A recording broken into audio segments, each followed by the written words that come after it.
Here's two ways to tie the figure eight knot.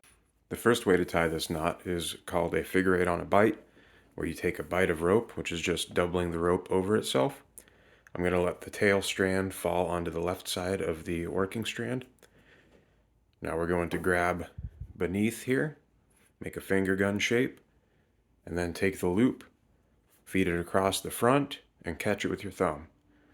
So now we're going to take this loop and go around one more time and shove it through where our fingers are poking out right there. So we go one more time. Okay, and that's that hole that we're going to shove the loop through. Now once you get here, you don't want to just tighten this up, but you want to flip the collar like that. Now when you tighten everything up,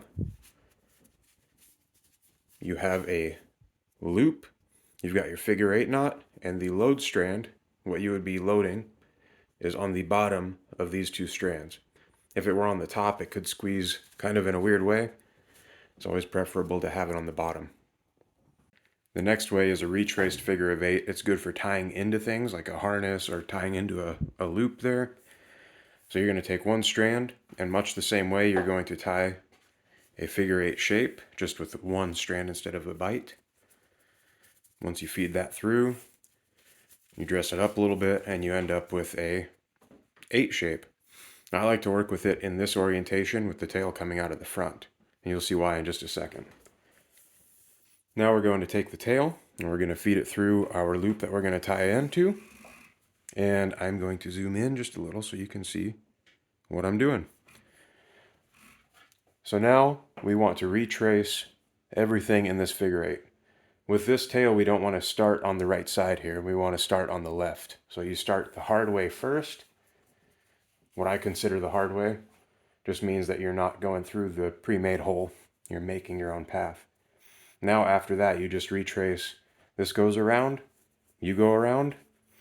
It goes through that hole right there. So you're going to go through that hole right there. And then you go around the loop. And it's kind of awkward to do this at this angle. And then you just go down through the collar in the front. Now when you've done it like this, for one, I have way too much tail. But when you do it like this, and you dress it up, you end up with a figure eight just like we had before with the load strand on the bottom. Everything's nice and neat. Good to go.